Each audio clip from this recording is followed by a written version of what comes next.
Emeka, what was the difference in San Diego between the result obviously was different. Was the performance that difference, or was it a case of if you keep doing the right thing, eventually things break your way? Combination of both, I think. I think the last three games that we've played, Nashville, Toronto, San Diego, I think the performance was really solid in each of the games. I think maybe in the Nashville and Toronto game, there were some moments that we could have managed better. So I feel like the San Diego game was just a full, complete performance. All 90 minutes, nobody took a play off. We were focused. Did everybody did their jobs, and I think after some bad luck in the other games, when we did that consistently, it allowed us to get a very good result on the road. Well, that was another game where a big decision, a bad one, went against you. And previously, Pablo had said, "Yeah, I didn't like the call and all that, but we have to decide if we want to be victims or if we want to control our own circumstances and change them." So, what happened at halftime? Because it could have gone the way other games went, and clearly it went in a different direction after that. Yeah, it was so close to halftime, and I was really fired up. I mean, I remember walking into the locker room, and I was still so pissed about it.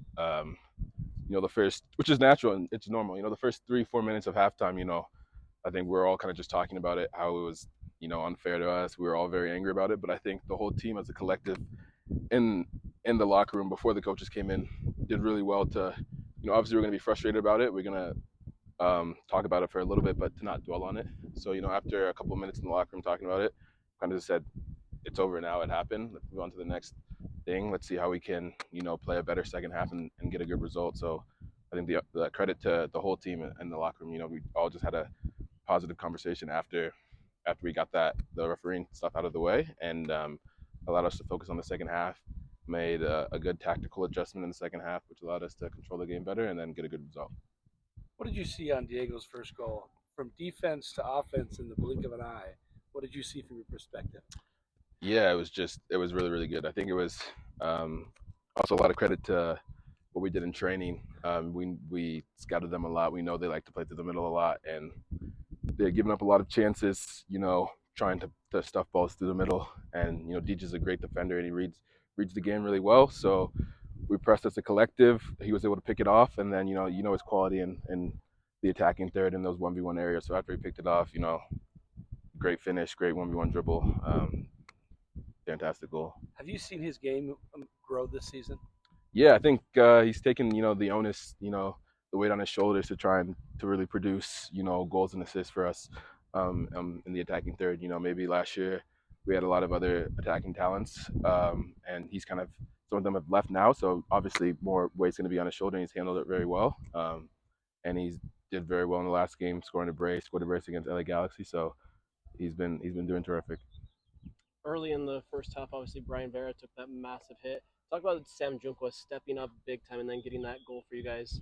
Yeah, he's a fantastic player, and whenever you can, come into a game and get up to speed with it right away, that's always super impressive, and it's also tough, he's been playing mainly left back, in trainings and in the games that he's played. So to come in as a left center back and put in that type of performance, just I give him a lot of credit. A lot of work he's put in on the training pitch. Video sessions, not only paying attention to what he's supposed to do as a left back, but also as a left center back, because he knows if something like that happens, he could go into that position. So I think he did a fantastic job there, controlling the game, reading the game well when we didn't have the ball, and then obviously the goal was an amazing finish. And then going into Saturday's match against Vancouver, knowing that the momentum that they're on, being first place, being in the semifinals right now, what do you guys need to do to be able to emulate Saturday's what you did in Saturday in San Diego? I think more of the same, just upholding our own standards. I think we're again going into the Nashville game, Toronto game, San Diego. We're really just focused on ourselves, how we can be the best version of ourselves. And I think if we go and do that in Vancouver, we can get a good result. And I think it's important to note that this whole year we haven't got back to back points. Like we haven't got a win and then a draw, or a win or a win. So I think just keeping the standards up in training this whole entire week, to know that if we do uphold those standards and put in another complete performance like we did last Saturday, we'll be able to get a good result on the road. So that's just the plan for the team. Aside from an awesome accent, what does Johnny Russell bring to this group? Awesome accent. Great experience, great experience and great leadership, which, you can't have too much of that on any team. Obviously him being at Sporting KC, being the captain there for a long time, leading that team so well, and then the quality that he has on the ball as well. I mean, it's just a complete player and a player that you love to play with, and also since I've seen like an awesome hard worker, and whenever you can add that to a team, it raises the level. So I'm very glad he's joined us and can't wait to see what he can provide for us.